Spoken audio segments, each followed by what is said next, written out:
Yeah, thanks very much for your introduction, Jill. It is a very full program tonight. I know I've got more than I can cover, so I will probably have to cut and run on some things, but I will certainly leave time for questions at the end. And certainly I can be reached over my email. As Jill said, I founded the Reading Clinic with my colleague Jennifer Harrison. I'm no longer directing the clinic. That's passed on to Jennifer, who's doing a wonderful job with that. So in addition to being a practitioner, I really got into this because, as you can see, I was a parent of children with dyslexia. And that's how my whole interest started in this. There was, so before I get started on the presentation, as I said, this is a new format for me. One of the first things I always like to do when I'm seeing people face to face and being able to hear them, which I can't do in this format, is I always like to know sort of who's in the audience. So we're going to run 3 short polls right now. The first one is, and Jill will put those up for you, the first one is simply asking, are you a parent, educator, or both? And if you could please quickly fill that in, I'll allow maybe about 30 seconds for that. That would be great. We'd appreciate that. Just take a moment there as fast as you can.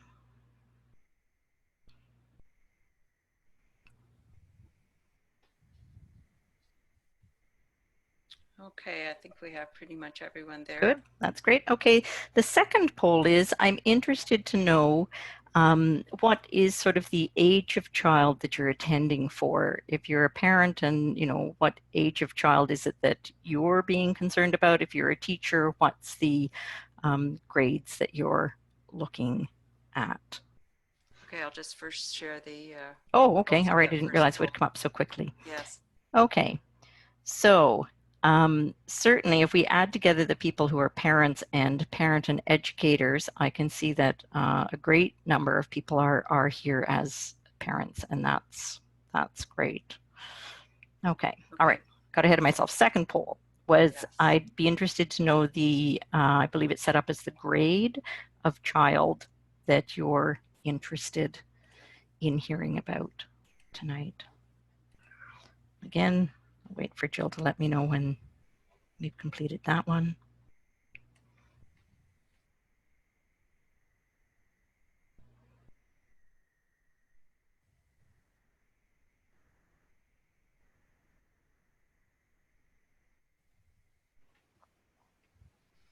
Okay, I think we have pretty much everyone there.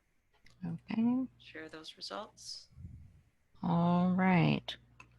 Good. Kindergarten, pre-kindergarten, grade 1 is the majority, 2, 3, 4, 5, 6, 5, 8, 9 to 12, multiple ages. Good. Certainly, this presentation, although the information in it is relevant to all ages, the sort of format and some of the activities I'll be talking about are certainly ones that are set more for primary students. But if you're working with students in older grades, certainly the content is appropriate, although maybe you'd be altering a little bit how you actually present it.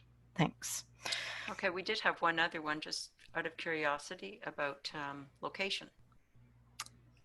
Okay. We'll just, sorry, we'll just end that. Just curious to see where people are from.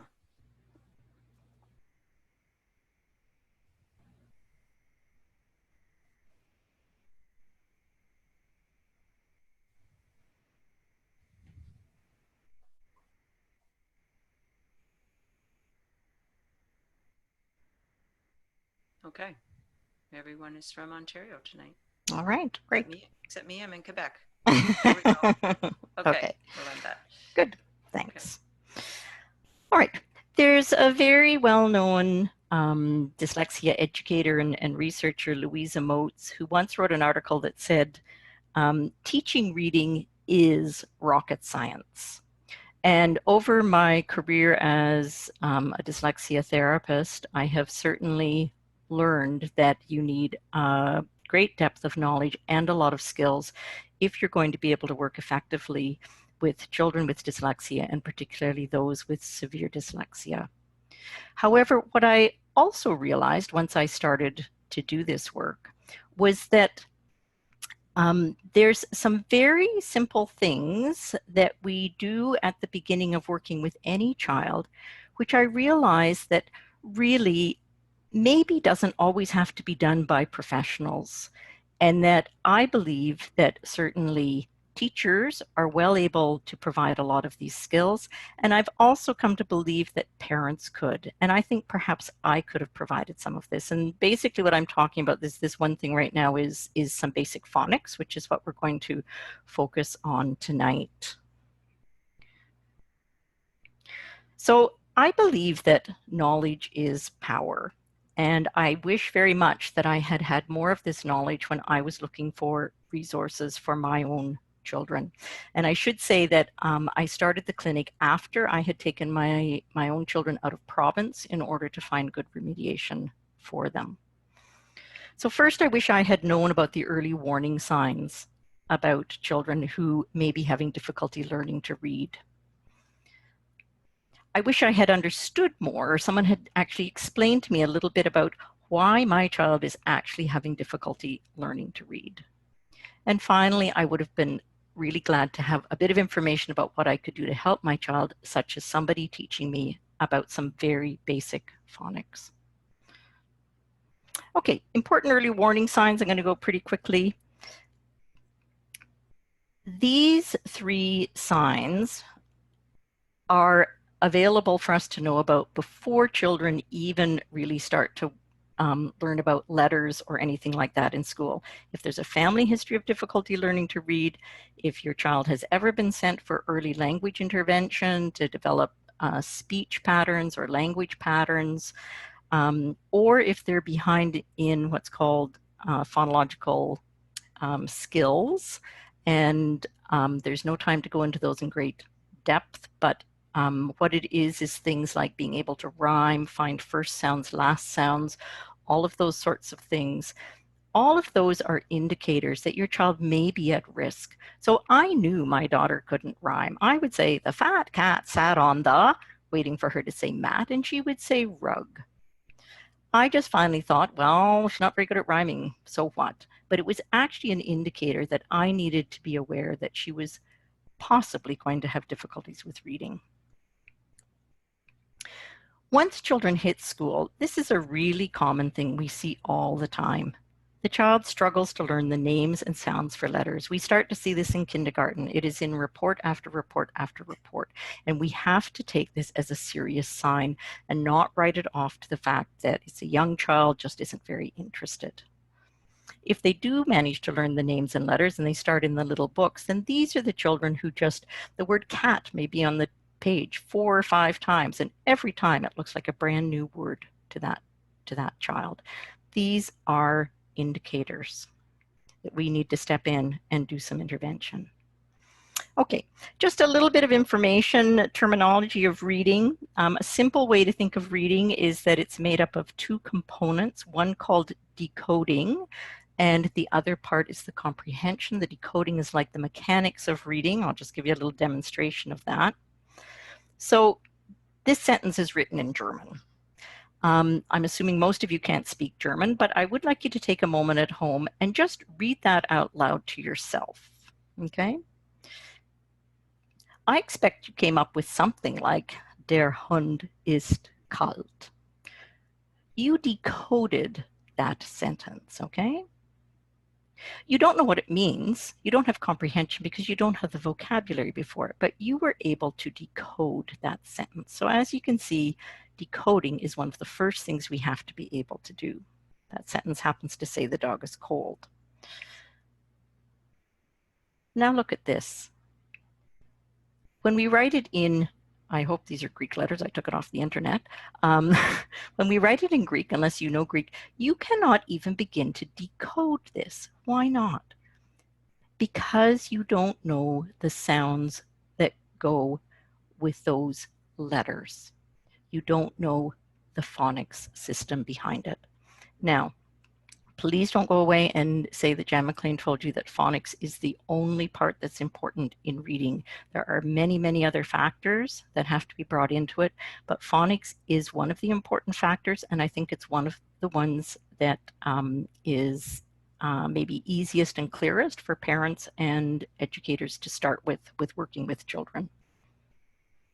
Okay, so here we see again, it's this idea that these decoding skills down here, they're a basis, being able to figure out quickly and accurately what the words are on the page. After we've done that, then we can bring in all of our comprehension skills to remember what we read and our vocabulary and make predictions and inferences. Children with dyslexia, their primary difficulty is down here in this decoding part, in the mechanics. They can't get the words read quickly and accurately. And because they have problems here, then they're obviously not going to do so well on comprehension, but they don't have comprehension problems necessarily per se any more than any other children do.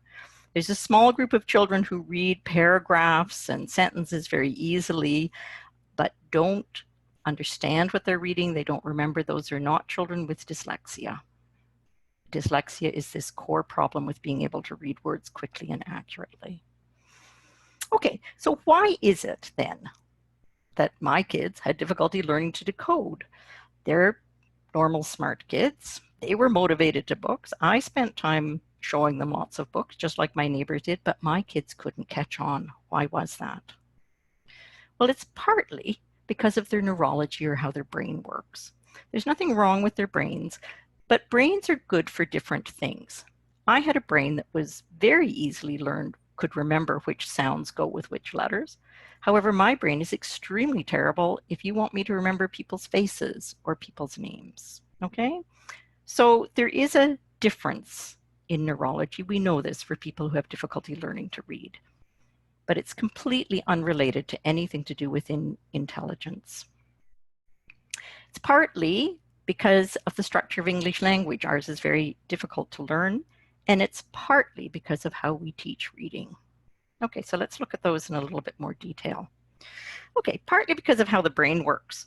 So we are not born with a reading center in our brain, okay? We have to build reading center in our brain, and actually what we're building is a network of centers that connect.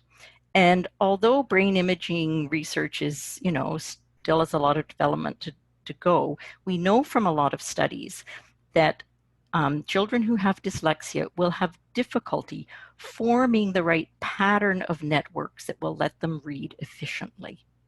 However, what we also know is that if we intervene early with good intervention and enough of it, we can see that children with dyslexia will start to build the patterns in their brains that will let them become more efficient readers. Okay, it's a little bit of Neurology 101. If you know a lot about neuroscience, please understand I'm just using this as a model. So this is our brain. Those are your eyes, and you're basically looking to the left. So this is the left side of the brain, your ear is about there. We do have a visual center in our brain. So when you look at letters, that information has to go to the back of your brain, to the visual center. We also have an auditory center in our brain, right? So back here, your visual center is able to say, well, that one doesn't look like that one, and that shape doesn't look like that one. In the auditory part of your brain, we've got all these different sounds there. So you know that there's a b and a g and a s and a m sound, okay? They're all stored over here. When we want to learn to read and to learn phonics, what we have to do, one of the networks that needs to be developed is we need to, you can think of it as start to build fibers that go directly from this letter over to this sound, okay? That go from this sound directly to that letter. So this is part of the network that has to be built. We have to be able to know which sounds go with which letters, and that doesn't build very well in our children, and we have to help them learn these phonics. Okay. Part of the problem is that English is a very difficult language to learn to decode. It's actually called a morphophonemic. language, for those of you who like big terms, all this means is that something called morphology also has a strong influence on letting us figure out words in our language, but phonics is a very substantial part of it, and that's the part we're going to focus on today. The other thing to remember is that English has a reputation as being totally irregular and just crazy, but it's not. It is complex, and when we don't understand the complexity of it, then it can indeed look crazy. And one of our jobs is to try and teach our kids it's not crazy. It just has rules that we have to learn one after another. Okay, this is basic phonics. So these are the letters of the alphabet, and as we know, they're associated with different sounds. We've learned those, and we sort of think, well, yeah, there's 26 of them to learn, but well, it's not such a big deal because we've learned them. But for your little child, it would be like this. If I were to say to you, okay, now let's start figuring out, what sound does that one make? What sound does that one make? What sound does that one make? Because the letters could be these letters, right? They're just, letters are just symbols. So you can see it's actually a pretty big memory load to start figuring out that this one is the Z and this one is the A one. As I said, English is a very complex phonetic system. If you were learning to read in Finnish, once you learn the sounds for 26 letters, you can combine any of them basically and read any word, not in English. After you've learned that this makes S and this makes H when you're doing your basic phonics, you now have to learn that if we put them side by side, suddenly they're going to make a brand new sound, and that's going to be sh. Okay? And I've listed out a lot of the combinations here. Sometimes a pattern will make two sounds. So O in words either makes oo like in moon or like in book.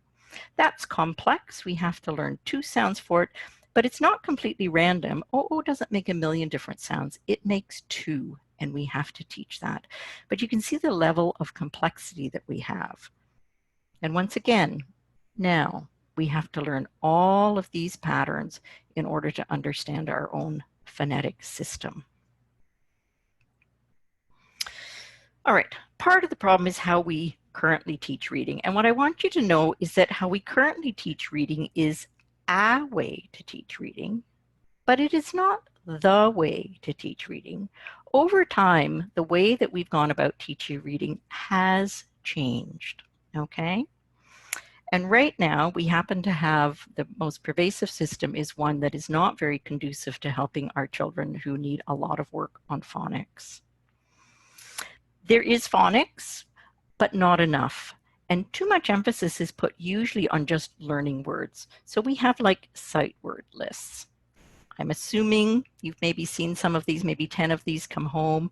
They're listed down, and away, big blue can come down. They come home. The idea is learn these because you're going to see these in a lot of books. That's what they look like to a child who hasn't been able to learn easily what words look like. Okay, so read these with me, right? These are very simple words. You've seen them in lots of books, you know. Come on, let's go. And we see this, right? The children who struggle, we see that they fail on tasks like this. We tend to use what are called leveled readers, okay? And leveled readers, I've taken the text from one. I think you know these. These are the books that are usually either ABC level ABC, or level 1, 2, 3, 4. So this is a very beginning book. This is the easiest book we offer children to read. What happens is this is written at the bottom of the page and a picture of a face is up above it. On the next page is a picture of an eyebrow and this is written underneath. Next page, picture of an eye, this is written underneath. And the principle is that the child will look at the picture and figure out that that word is face, and that will help them learn to read. And it does work for some children. It worked for me. But it will not work for our children who need to learn about phonics. You can see what I've highlighted in red here, all the phonetic patterns that come from that second, more complex page, okay? One would think that the first thing we would teach kids about phonics would be just the sounds for the single letters, and then we'd want to practice reading with those before, in the first book, offering all of these difficult ones. And as you can see, sounding out will be useless for a child with this unless they know more than single vowels and letters, right? It would be taha is, taha his, maya, maya, fa, ka, eh.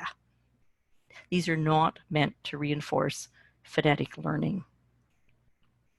What our children do need are things that are called controlled or often decodable readers, and these are infrequently available in schools.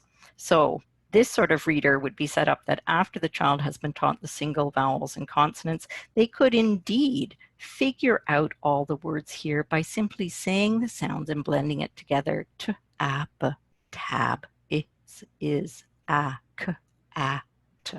Okay, set up the same. There's one sentence per page with a picture, but the children are instructed, look at the letters, say the sounds, blend them together, and they continue to build these connections between those parts of the brain that's difficult for them, between the sounds of letters and what letters look like. Okay, so why do some children fail at reading? First, this reading network is difficult for some children, but we know that early intervention works. English is particularly difficult. Don't pay attention when they tell you that Finnish children start to read a lot later. Don't worry. Kids don't have to start to read in grade 1. They can wait till grade 3. It is simply not true. We have so much more to learn. We have to get on it. And then finally, our current way of reading, it doesn't support phonics enough. It works at this word level and really works at using a lot of guessing techniques to figure out rather than looking carefully at each letter. So what can you do to help your child? Certainly inform yourself about reading difficulties. There's lots of great resources on the Unbida website. Please go and take a look. Please don't believe these myths about late bloomers, December babies, busy little boys. How children read at the end of grade 1, or let me put it this way, and statistics vary, but what they say is 80% of the children who struggle at the end of grade 1 will be continuing to struggle unless they get help. Only 20% of those kids are these late bloomers or whatever. So it's really erroneous to be advising people to not worry, just give them a little bit more time, right? Get on it and give them some help.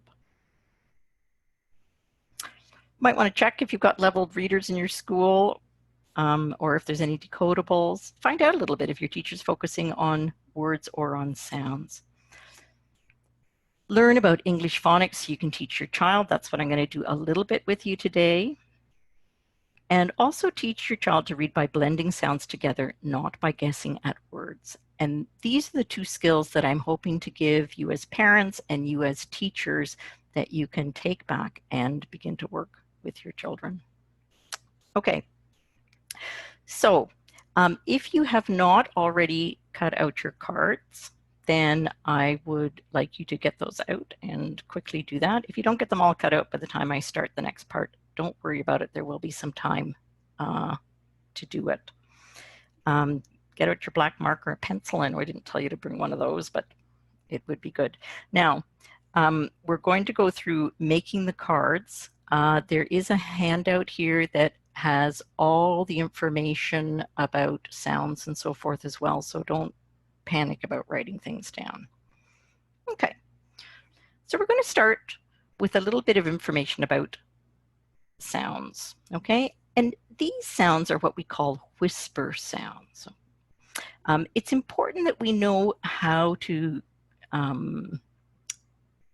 pronounce sounds properly for our kids, so I've grouped them. So these are whisper sounds. So I'm going to go down and say them all for you. So the way we would say these ones would be k, f, h, k, p, s, t, x. I want you to put your hand on your throat quite gently, don't press, and say these with me, and your throat should be staying still. If it vibrates, that means instead of saying k, you're probably saying k, putting a little on the end. All right, so once more. So do these with me now. K, f, h, k, p, s, t, x. That's the correct pronunciation for all of those sounds. Now, we want to make this as simple as possible. You know that the C makes the K sound like in cat, but it also makes a second sound, doesn't it? Sometimes it makes the S sound. When we're teaching our children in the beginning, we want to make it simple. And if the child knew that it made that second sound, we would simply say, you know what, that's right, but we're not going to work with that one right now. Right now, we're just going to work with the C making the K sound. For your information, when you're working later with your child, so what is it? Is it random when the C starts to make a sound? Does it just happen anytime? English is so irregular. No, it's not irregular. The C changes to a S sound if it's followed by the letter E. Think of the word center. I. Think of the word city. Or Y. Think of the word cycle. And that's the only time that the C will change to its S sound. Same thing if we look down at sun. The most common sound for sun is S. However, it does sometimes make Z, like you'll hear in nose or is. We will not be talking about that now. Right now, we want them to simply learn the most common sound, which is S. X, that's a little bit of a tricky one. If you notice, all the other words, we pick it off from the front of it. This one, we pick off from the back, okay? Fox. What sound is it making at the ends of words? And it's actually making two sounds. It's just like a K and an S. X. And as I said, all of this information exactly like this is on the handout. You don't need to be writing this down. X you don't use a word like xylophone to represent the sound of X.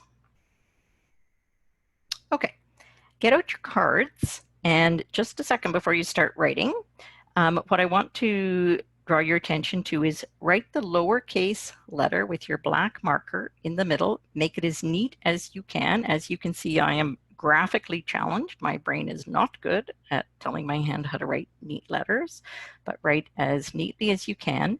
With a letter like the P here in the middle, I put a little dot under it so we know which way it goes. I put in a little dotted line to show that it goes down there. That's up to you whether you want that or not. This up here I've put in pencil, and it's just a way, if you put that on for yourself, then it's a little reminder to you that all of these sounds are just whispered.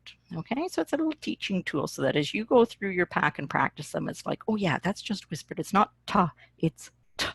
It's not pa, it's pa.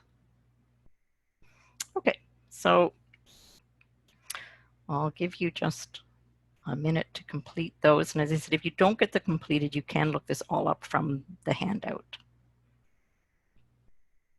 Okay. The second set of consonant sounds are what I call the hummers. So in these ones, your throat is going to vibrate, but we don't want an stuck on the end of it. Okay? So I'm going to say these ones for you. So it's l, m, n, v, z, not la, ma, na. Okay, can you say those ones with me? And if you put your hand on your throat gently this time, you'll feel it vibrating all the time. So l, m, n, v, z. Okay. And the reason we want children to pronounce these without the uhs and the way that they should is that it will help them when it comes to sounding. Because if, when a child is trying to sound out l-ap, they do la-appa, la-appa, la-appa doesn't sound like lap as much as if they sounded out l-ap, lap. Okay? That's the reason we're getting you to do this, is it's going to help the children be more accurate in their sounding. Now, I have R in here as making a continual sound.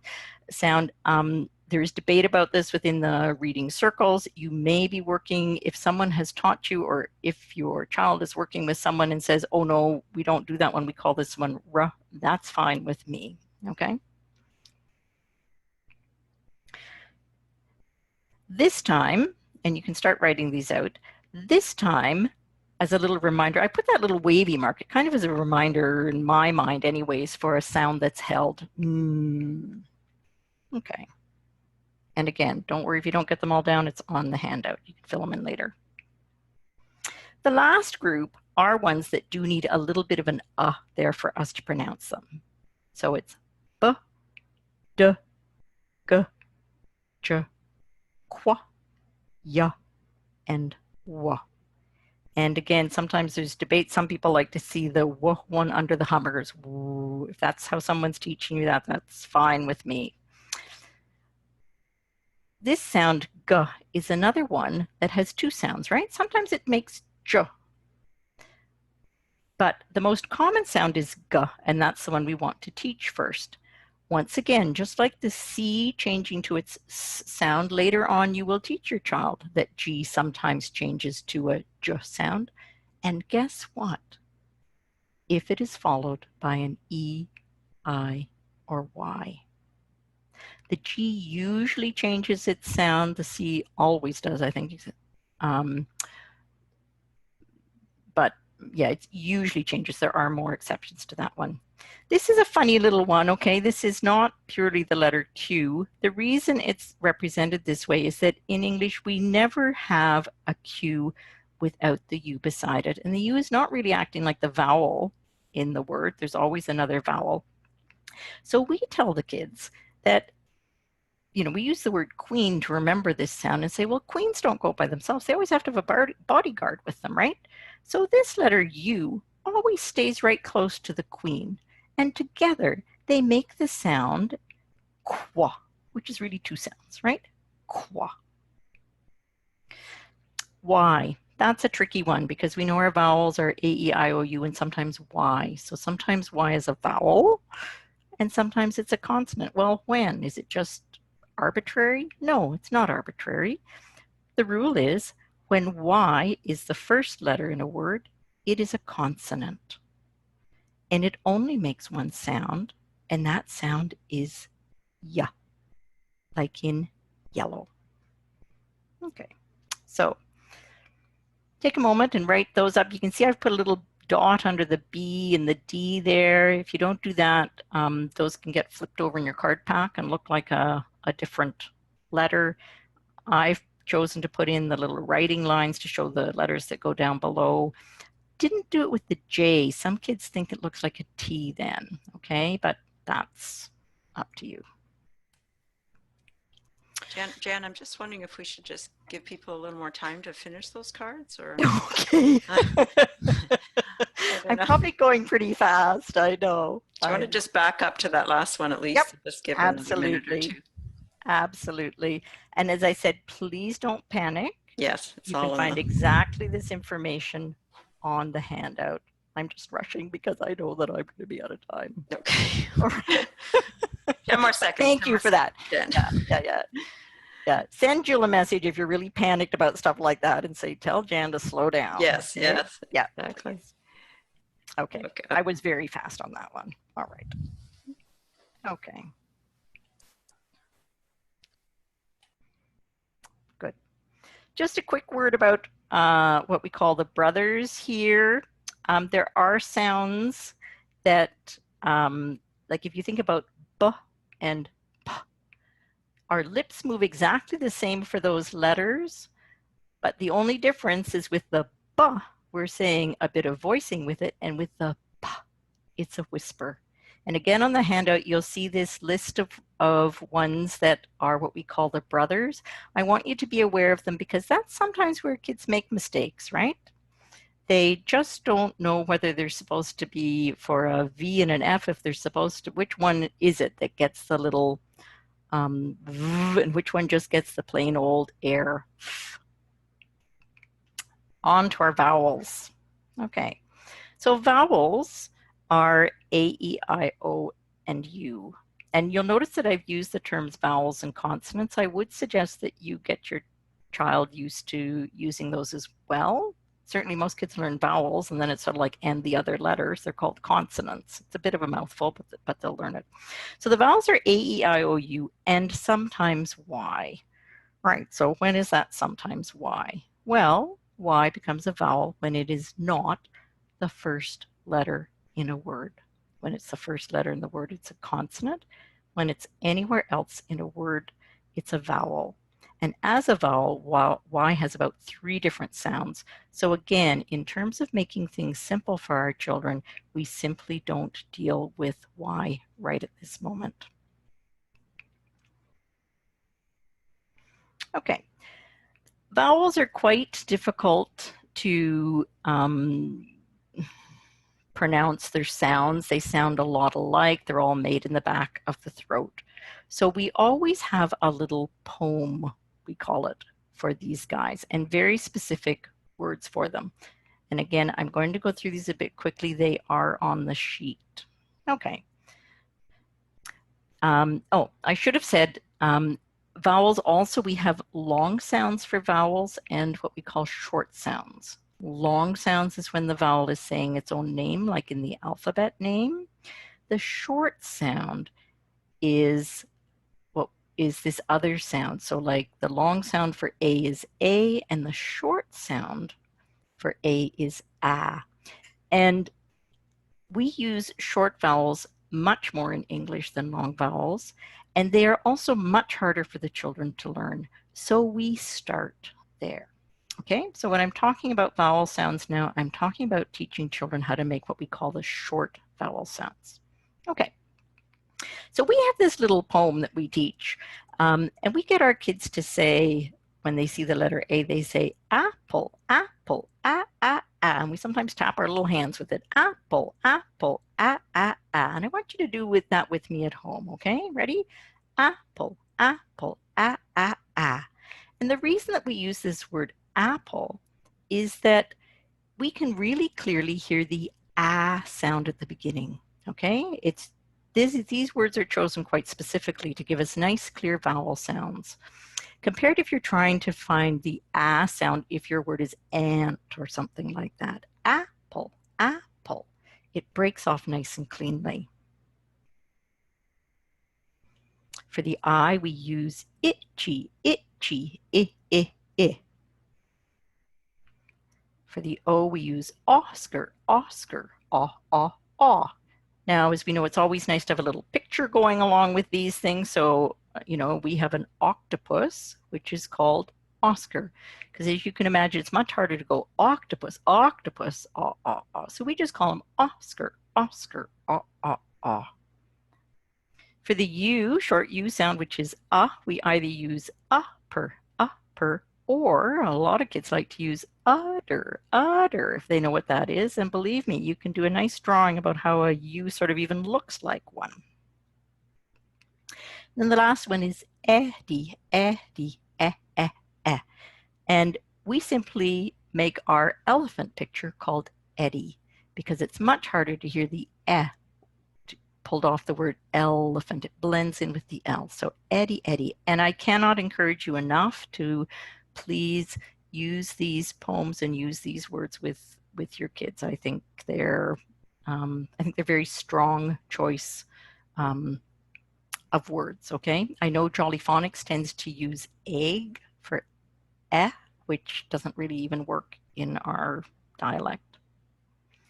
Okay, so this is what your vowel cards will look like. Now, I've put above these something that's called a macron, okay? And if you look in a dictionary, that's the sort of indicator that they use to say these are short vowels. You do not have to put those above. You can just have your cards plain if you think it's easier for your child, okay? Please note that these color has now changed.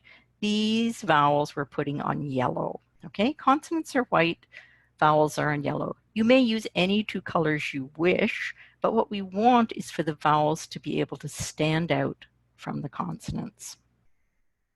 Jan, I'll just correct you. I think you said macron, and I think you meant brev. Thank you. I did mean brev. Yes, Thank you. it's written Thank there goodness too. you're there. I wrote brev down there. Yes. This is called a brev. The macron is a straight line, and that's put above a vowel when we went in a dictionary if you want to indicate the long sound. Thanks for that. Okay. That's basic, those very basic phonic sounds for the single letters. I'm going to talk a little bit about the beginning of a bit of what we would call more complex code. And these are what are called digraphs, meaning two letters together, and sometimes they're actually trigraphs because three letters are together. Okay, and I'm just going to go through these for you, but again, these are on your sheet, all right? So that combination makes ship. It's a whispered sound, and we can hold it for a long time. Shh. That is in contrast if we go down to this one, which is ch. Our mouth starts very much in the same position, and it's also whispered, but we don't hold this one. So a really good reminder word for this one is the word chop, because it's short, and we get the kids to actually chop their hand and cut that one off, because otherwise you'll have kids who sort of blend those two sounds together and really can't distinguish between the two of them. This sound in English is most frequently whispered, as in thumb, but it's also hummed, as in this, okay? You may teach both of these to your child separately. Certainly teach this one. Sometimes kids sort of figure out this one on their own, but it's certainly never wrong to mention both of them. This one is a trigraph. It's got three letters. It makes exactly the same sound as this one. It's ch, like in catch. We don't say cat to ch, it's just cat ch. We show it like this to indicate to the student that this has to occur at the ends of words. It is never going to occur at the beginning of words. Same thing with this one. This CK does not start words. It comes at the beginning. WH, there's great debate on whether this is actually pronounced hua or wa. All right, you can choose whichever you want. I think most of the time it's turned into more of a wa in our dialect. Here's another trigraph, okay? This big chunk at the end just makes a J sound. And I often sort of introduce this to kids. I'll say to them, oh, let's spell the word judge, and they'll write J-U-J, right? Because that's what they hear, j. And I say, you know what, that's what it sounds like. But you know what? Somebody, and I don't know who it is, and I wish I knew, because I tell them I wish they didn't do it. Somebody decided we can't use J's at the end of English words, and guess what they give us? They give us this instead, okay? A couple more. These three are not so common. This is and f and n. Okay, so that's what your cards would look like. Okay, this one is just whispered. This one is whispered and vibrated, and the whispered, whispered, whispered. This needs a little this needs a little This is just a vibrate and then these ones, that's whispered, and then that's a vibrate like Okay, good. And I know I'm cutting you short, but I do have to move on. It is on the handout. Okay, so getting started with this, we want to really make it an adventure for kids. And certainly young kids are thrilled to be learning phonics, okay? People go, oh, phonics, oh, how boring. It's simply not true. And it's as simple as sort of saying to kids, you know what? You know how adults read? Well, there's a secret to it. They look at the letters and they know what sounds they make. It's kind of like a secret code. And all we have to do is teach you the secret code, and you're going to be able to read as well. Okay, so our first step when you're going to work with your child is going to try and find out the phonics that your child already knows. And then I'm going to try and show you sort of 6 core activities that you're going to want to do at least 3 times a week. If you can do them every day, all the better, okay? These first 3 for sure, we're going to be going through a card pack, doing some spelling, teaching a new sound if the child is ready. Clearly, you're not going to teach a new sound every day. And then once a child is about 6 years old, they're ready to start reading words made up of these sounds, okay? So around about 6 years, we know that kids should be ready to do this. So certainly some children are able to do it earlier, but certainly by the time they're 6, so that means some of the older kids in SK would be potentially able to do this. Okay. All right, I need to make a switch now. I'm going to switch over to my webcam. Hopefully I can do this without too much trouble. And I'm going to actually show you then those activities on the table then in front of me. So just bear with me a moment.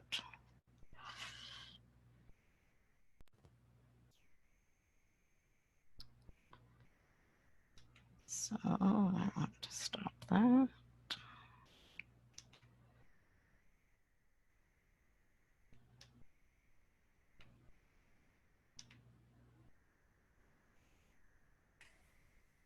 just say a few Yes. words while Jan's moving that over. Yes, I got it. Yay, okay. Sorry about a few of the cords here. It's still not showing for us, Jan. Oh, it's not. Oh, you know what? I didn't share my screen, I bet you. That's probably what I neglected to do because I unshared it. Let's try this. How about that? Is that better? There we go. Now we see yay. the hands. Okay. Okay. All right. Okay. Good. Great. All right. Okay. So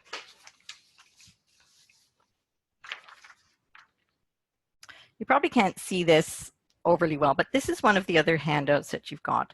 The first thing we want to do is find out what sounds your child already knows. And this is just a little checklist where I've listed all the letters, and there's a little spot where you're going to be able to write down when they know the sound for it. There's going to be a spot you can write down when they can print it for you. And there's going to be a spot you can write down when they know the name of the letter. Okay. Same thing with the digraphs, except there's no names there. So it's just a little recording form.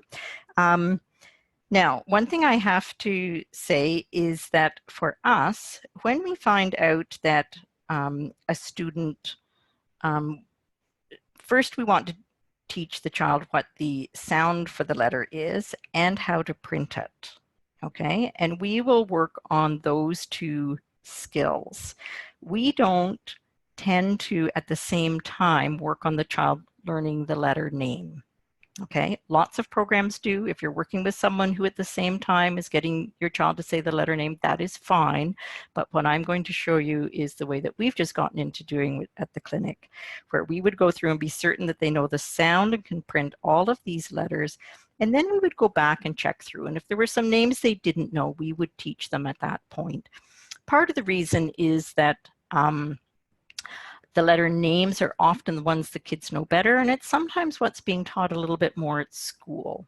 Okay, so we find that they know more of these, but it's really the sounds and often the printing where they need more of our help with that. Okay, so how are you going to find out what sounds your child knows?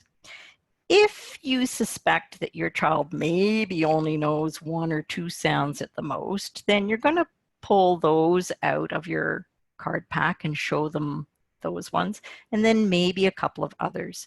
You don't want to put 20 cards in front of a child who's going to say, yeah, I don't know them, I don't know them, I don't know them. But assuming that you think, oh, my child maybe knows a good number of those, you're going to go through them. Even if you think your child knows all of them, you're going to go through them, because in all of my years at the clinic and assessing hundreds of kids, there were maybe 5 children who actually knew all of those sounds completely correctly and securely. So you can just take your card pack here, and it can be in alphabetical order. And I'm just going to say to my student, all right, do you know what we're going to do now? I'm going to show you some letters. And if someone has taught you that sound, tell me what it is. And if they haven't taught it to you yet, I'm going to put it over to the side. And that's one that we'll work on. So I haven't asked them if they know it, but I've just sort of said, oh, has someone taught it to you or not? So I put down the first card. If they were to say, and I might say, don't worry about that part. If they say A, I'm going to say, yes, that is one of the sounds it makes, but do you know another sound? Because I want to know about short vowel sounds, okay? So yeah, so they know that one. Good. They know that one. They go B. This one, they look at, don't say anything. I put it over here. We'll work on that one later. Don't know it. Don't know it. Oh, they know that one. Don't know it. Don't know it. Don't know it. Don't know it. Okay. So I'm going to go through all of these until I've found the ones that they know, assuming that, as I said, it's not going to be too onerous for my child. Okay, so let's say that's what they've done. When you come to the Q, obviously, you may have to say to them, you might not have seen this before, but the U always stays with the Q. So do you know what sound a Q makes when it's in a word? Most of the time they don't. Okay. So I've now created a subset of the sounds that they know. Now they may not be pronouncing them completely properly. There may be uhs and all of that stuff on it, but I've got a little subset. I go back and I'm going to fill in then my chart here and say, oh, they know they know b, they know they know s, and they know t. And I think maybe there was a p in there. I forget exactly. Okay. Now that I've figured out which ones they know the sounds for, I want to see which ones they're able to write. So I simply give them a piece of paper and a pencil, and I hold the cards so I can see them. And I don't say to them, write me an A or an F. I say, write me the letter for a T sound. And I'm looking for them to write me a T. Write me a letter for a S sound, okay? And I'm looking for an S, and maybe they write that one backwards even, right? Write me the letter for the P sound. Okay, so I'm seeing if when I give them the sound, they can write the letter. And I realize I shouldn't be writing in pencil here. I'll do the other ones in marker after that. So now I can go back and fill in across from each of these letters. Yeah, actually he can print all of them, but you know what? The S gets reversed. So I'm going to have to pay a little bit of attention to that. I don't ask them to print all the letters of the alphabet at this stage. I'm only interested in the ones that they know the sounds for. Okay. The last thing I'm going to do is ask them if they know the name of the letter. And I have to set that up this way because I've been asking for sounds. I'm going to say, you know what, now I want to know if you know the names of the letters. And by names of the letters, I mean like the ABC name, right? When we say the alphabet song, A, B, C, D, I just want to see if you know the names of these letters. And I'd suggest that you don't start in order because some kids then just use ABC, the song, to give them support. So you could just use the ones you've already done. It's like, okay, so what's the name for that letter? If the child says, I say, that's the sound. Yep, you're right, that's the sound. But what's the name for the letter? What's the name for the letter? And again, I collect all of those. And then I would, unless the child is extremely weak, I would probably go through the rest of the cards that they may not have known the sounds for, but I am interested to see if maybe they know the names for some of these, because as I said, often kids know more names than they know sounds. And I'm just going to put them down one after the other in front. I'm not going to belabor it. Okay. And then you fill in your final column, checking off whether they know the names or not. And as I said, in our program, we circle back and pick those up after we've got checks in both of these two columns. We'll circle back and fill in any missing names that kids have there. All right. So I've determined some sounds that my child knows. And now we're going to look at these 6 core activities. I'll see if that's going to focus in. Okay, so these are the 6 core activities that I was showing you previously. I'm going to show you now a code pack review, and I'm going to show you the sound spelling review. All right. I'm not going to show you new teaching because you know what? This is the first day that I've been working with the child, and we want to just get settled on these ones. And I also want to show the child how they're going to read with the cards and how they're going to spell with the cards. I will try and get to this. I realize time-wise I may be tight on that. Okay, so your code pack review simply goes like this. And I'm expecting the child to say, ah. Now, in the assessment, when I was going through, I didn't stop and correct things. At this point, I will. So even if they know ah, I will insist, or I will not insist, but I'll want them to learn this little poem, apple, apple, ah, ah, ah. So I'm going to say, ah, that's right. But you know what? I'm going to give you a little reminder word for that because sometimes we just forget the vowels. They're pretty hard, and it's apple, apple, ah, ah, ah. And I want you to say that with me, and I get the child to go apple, apple, ah, ah, ah. Good. If they were to say pa, I would say to them, oh, almost, right? But you know what? This is just a little whisper sound. So there's no ah at the end. It's just pa. And I might use that little cloud to just help remind them. Pa, ba, da. They go sa. Again, I might say, oh, just a little whisper cloud. Let's do that. If they went ma, I might say, oh, we just want to hold this one forever. Okay, so let's go through them again. Remember, hold this one forever. Just a little whisper. Just a little whisper. And this one, what's our reminder word? Apple, apple, ah, ah, ah. And I might stick a little apple on the front of that just to help them remember that. I'm a terrible drawer. Okay. So I've reviewed their sounds. That was step one. The next thing I'm going to do is I'm going to ask them to spell those sounds again. Okay. So I'm just going to dictate them as I did before. Spell me the ah sound. Spell me the p sound. Spell me the s sound. I know they have some difficulty, so I might leap in and sort of say, and remember to start it over here, right? Oops, I did it backwards. Remember to start over here. Okay, so I'm going to have them read their cards. I'm going to have them do that little spelling drill. Now I'm going to go to the part on here. As I said, I'm not going to teach them something new. This is the first day we're doing this. I'm going to show them how to read with this. It goes like this. You know something? I'm going to show you something really exciting, okay? I'm going to show you how people read words. And I'm just going to put down 2 little cards. And I'm not worried about whether it actually makes a real word or not. That's not important at this point, okay? Watch. I'll show you how it goes. You know the sound for this, apple, apple, ah, ah, ah. You know the sound for this. So we say each sound, ah, and then we say it fast like a word, af. And that's just like the beginning of the word after. See? That's how it goes. You try it. Might give them a different one. And what you want is you want to get your child's fingers up there doing this, okay? You might need to guide them, help them, but you want them being the ones ultimately pointing to each of these. Okay, let's try this one.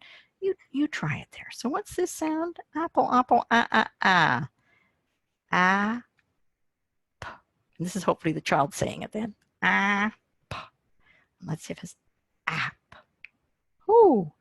If they know the word app, to them that's app. I know it's got 2 P's, that's irrelevant at this stage. Way to go, look at you read. Okay, you're going to go through a number of your different sounds there. Be careful with this one. We think, oh, that's as. It's not. They will sound it out as, because it's like in the beginning of the word ask. All right, so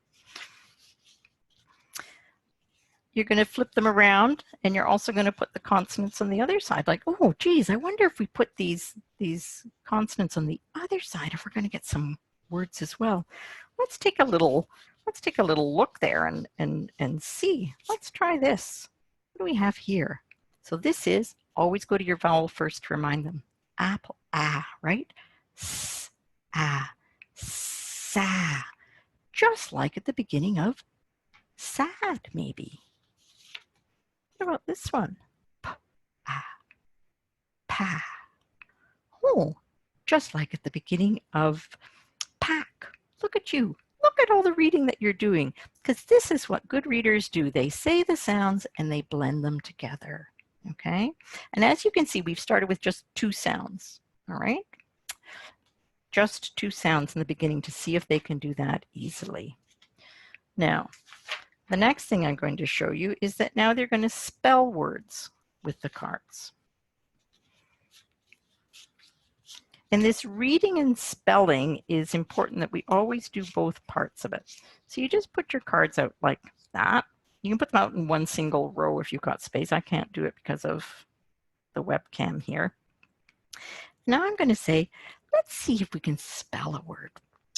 So let's see if we can maybe spell the word, let's just spell the word ab, ab. So say it with me, ab.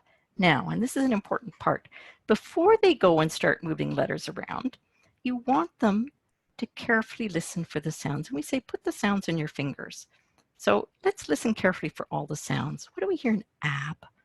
A, b, a, b. And you want to be certain that the fingers are going up in the direction of reading. You don't want them going a, b, because that's the wrong direction for reading, okay? So first you get them to go ah, but, and do it with them. Help them through it. Ah, but. So what card are we going to need first? Ah, ah, ah.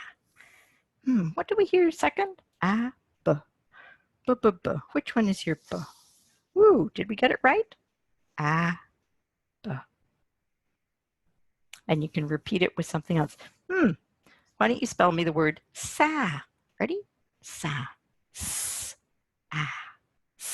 Okay, which one do we need for s? That's it. Ah. Ah. Sometimes kids will misorder them. They will say, they'll be saying ah, but get them in the wrong order. A lot of kids with reading problems do have directionality problems, okay? So this is the chance, this is one of the values of the cards, right? That we've got lots of opportunity to always get them going this way. Say, almost, s, but we want s over here, right? S, ah.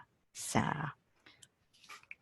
Now, if your child is good with those 2 sounds, then by all means give them words with 3 sounds in them.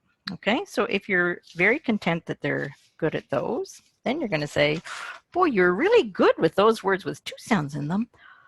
I wonder, do you think you could read some words with 3 sounds in them? Let's give it a shot. Let me see.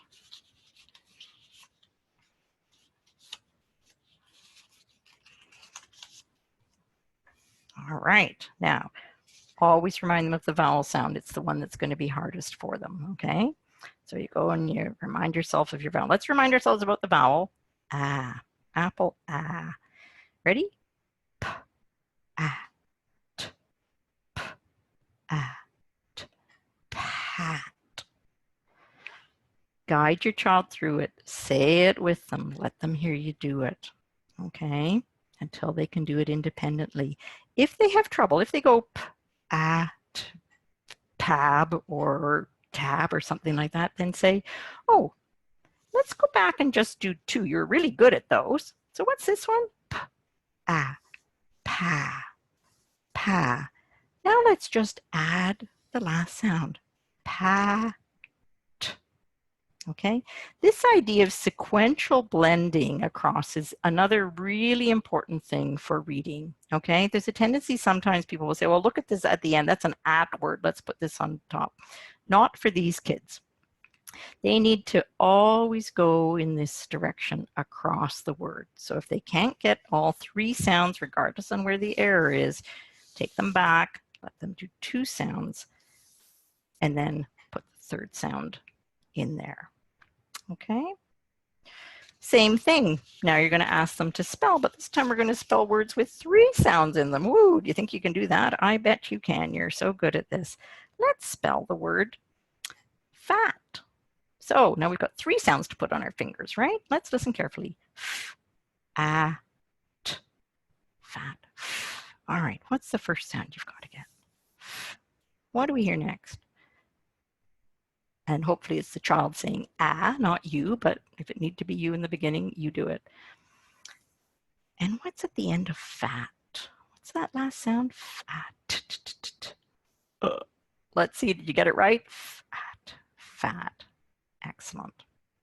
Okay, you're going to play around with those as well. Okay, so we've done this, this, this, and this with these sounds that you found on their assessment they knew. The next day, probably, you're going to come back and you're going to do this review again. You're going to do that review again, and then let's teach them a new sound.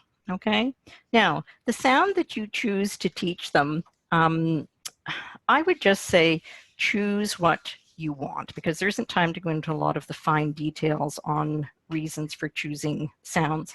But just remember that the letters at the end of the alphabet, so W, X, Y, Z, and Q, U are not used nearly as often in words. So you probably want to do those not first, right? You're going to choose a few more of the more common letters.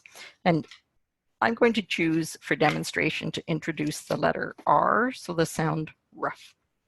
And this is how we usually introduce new sounds. I'm going to say, whoa, you are really good on all those things. I think you're ready to learn a new sound.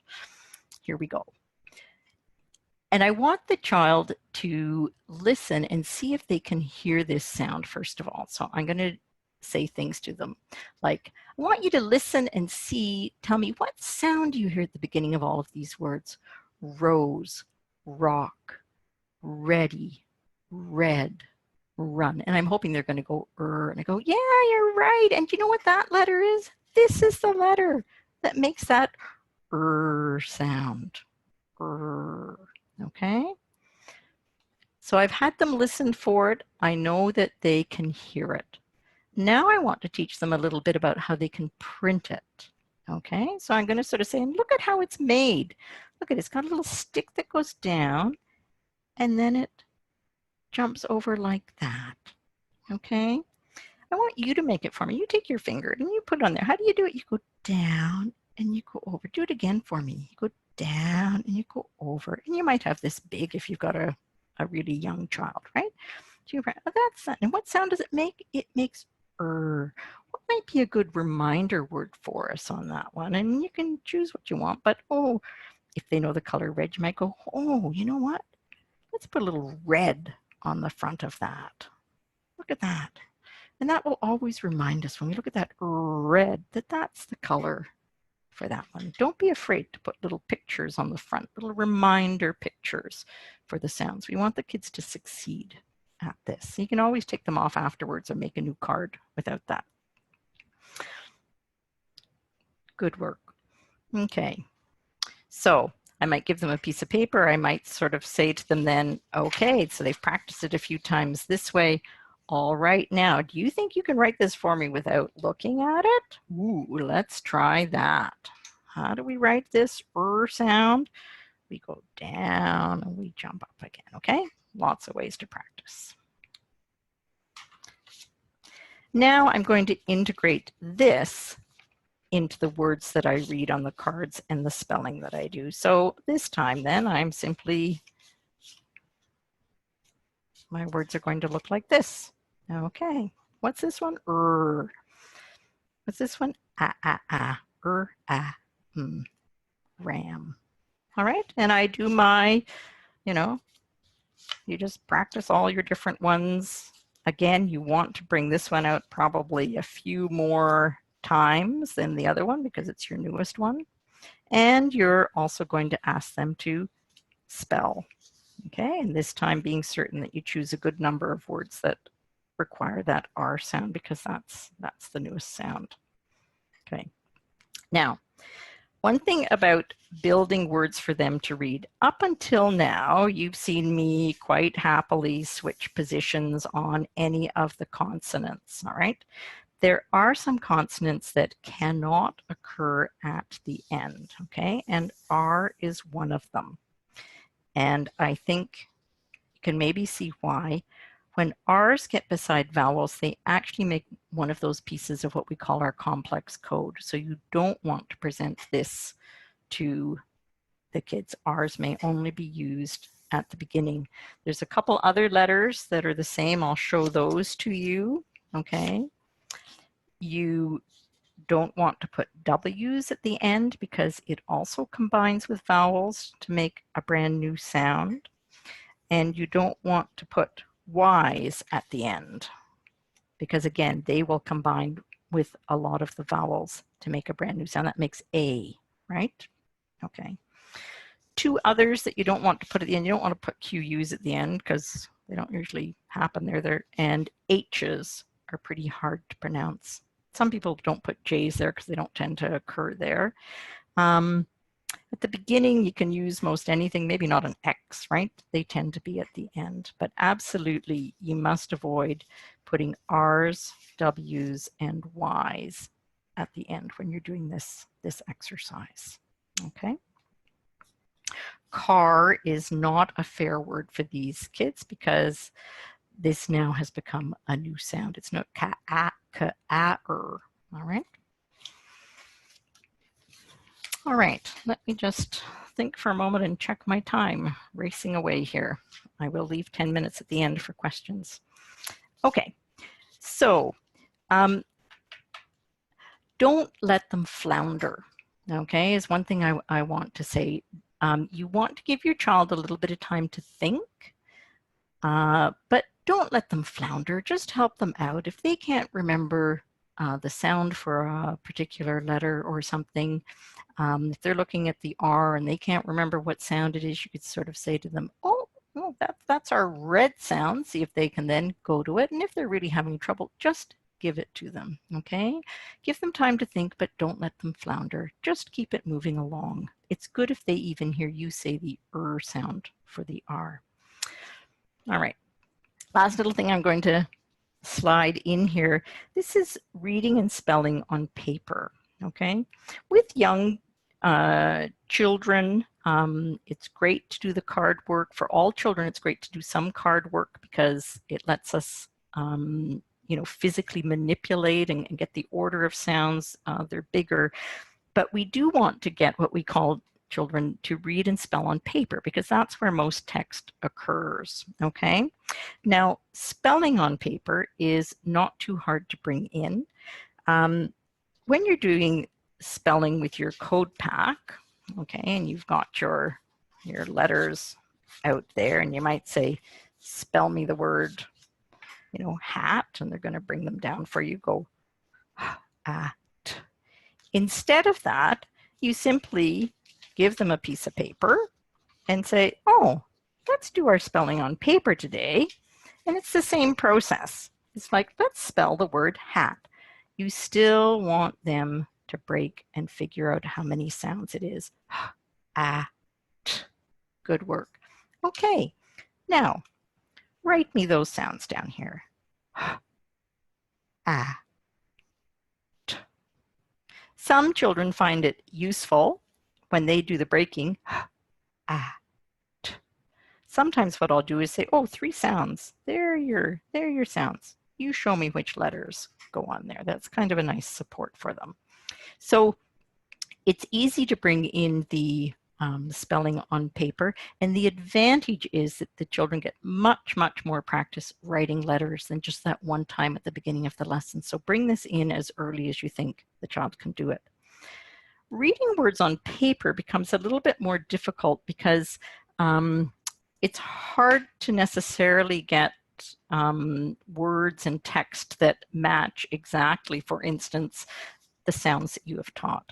However, if while you're working with the child, you make note of some of the real words that you've actually built, okay, during your session,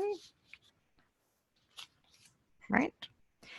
And if you take note of those, and you can just write them on tiny little cards like this, Okay, exactly the ones that you built in your cards, then you know they're ones that your child can read because it's only got the letters in that you've taught. Okay, then you've got some little words on cards to work on. And as you can see, this is not as supportive as it's smaller. The vowel isn't marked in there. Okay, so it is a little bit more difficult skill. And you can use these simply in a game. You turn them upside down, and then you're going to play snakes and ladders. And every time before it's your turn to roll, you pick up one of these cards and you read. And again, they go app, map. If you make 2 sets of them so that you have doubles of them, then you can start to play little games like concentration. You simply put all your little cards up and upside down. They have exactly the words on them that you know, and you can flip them over to read. Okay. There is one workbook that I like quite a bit. It's called Explode the Code. I'll just show it to you briefly here. Explode the Code 1. It is a book full of little words that are based around just 3 sounds and 1 vowel in the middle, 1 short vowel in the middle. It starts off with words with short a and then goes to words with short I, and that will give you a little bit of text if your child is older. If your child's in kindergarten or early grade 1, just reading a few words is enough. They don't necessarily have to read sentences by that stage. On the bottom of this handout, which lists the things, there's a link for a lot of different decodable texts on the Onbida website, and I'd suggest that maybe you could also go and take a little look there. All right, I have left, I believe, exactly maybe 9 minutes for questions. Wow, Jan, fantastic. Well done. All right. Actually.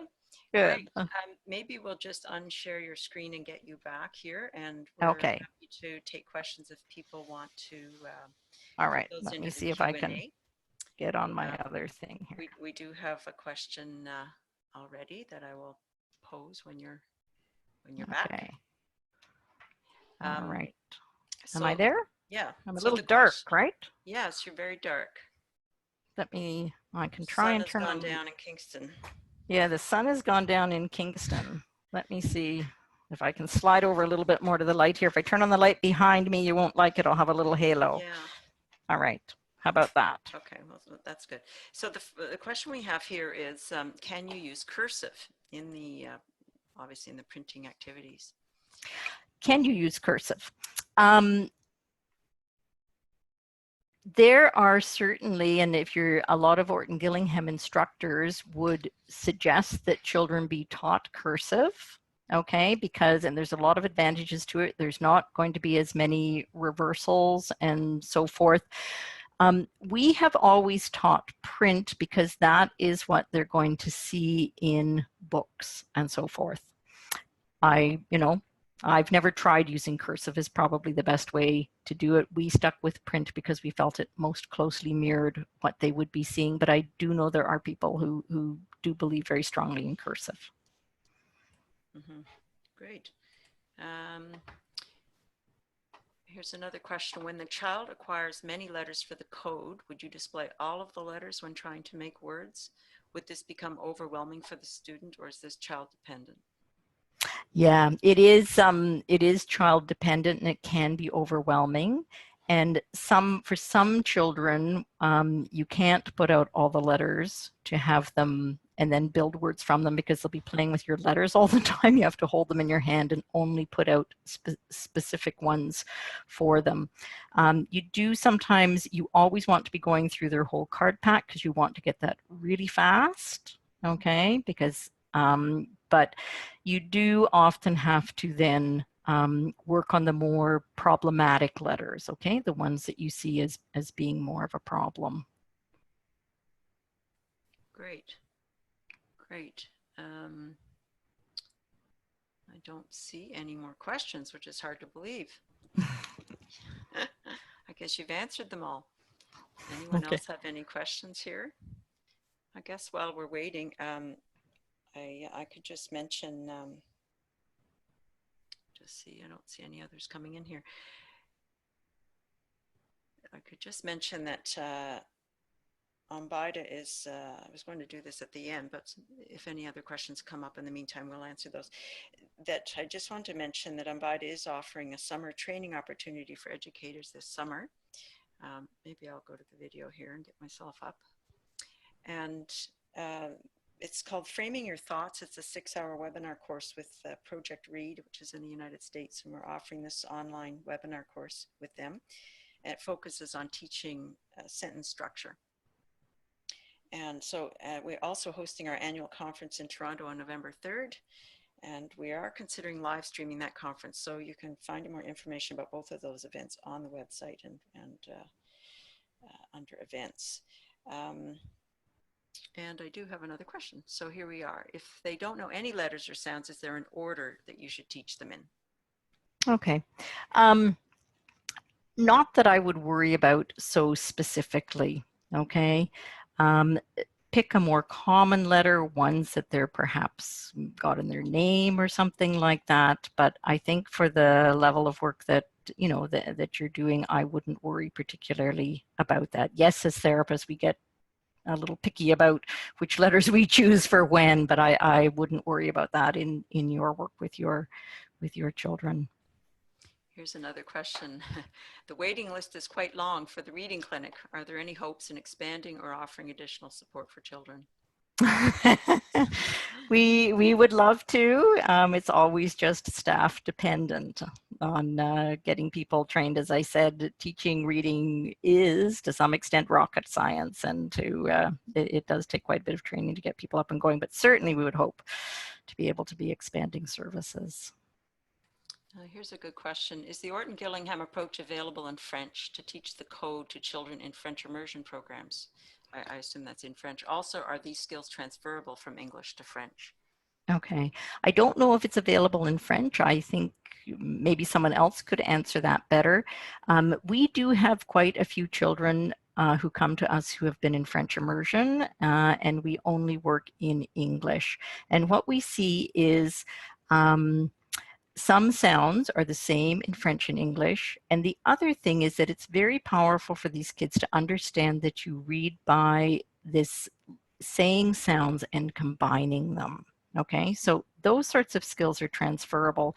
And what we'll often see is that the children will start coming back and will be starting to tell us, oh, in French, these letters make this sound. So they use the principles and start to apply it to their French reading is what we've seen in our experience. Great. Here's another question. When would you introduce the blends? I assume she's meaning consonant blends? Yep, consonant blends. So consonant blends means that you're putting 2 consonants before the vowel or 2 consonants after the vowel, like vowel. I would do those after I know that they know all the sounds and can do 3-letter words really well, and probably also after I've maybe taught digraphs, maybe. But after that, you can then start introducing the idea of having your child remember 4 sounds, like instead of cap, k, a, p, that then they have to remember clap, k, l, a, p. Mm-hmm. And it is interesting that many children struggle with this. Blends are very hard. Yeah. Blends are very hard. Yep. Yeah. Yep. Yeah. Okay. I don't see any more questions, so I guess sorry? Yep. I would like to say I would really appreciate feedback from people. We're quite interested to know if this format of webinar is actually useful to parents or teachers, if you feel that you're able to actually gain some skills from it or not. Because as I said, usually we do this face-to-face, and this is the first time to try it in this more remote format. So please don't be shy.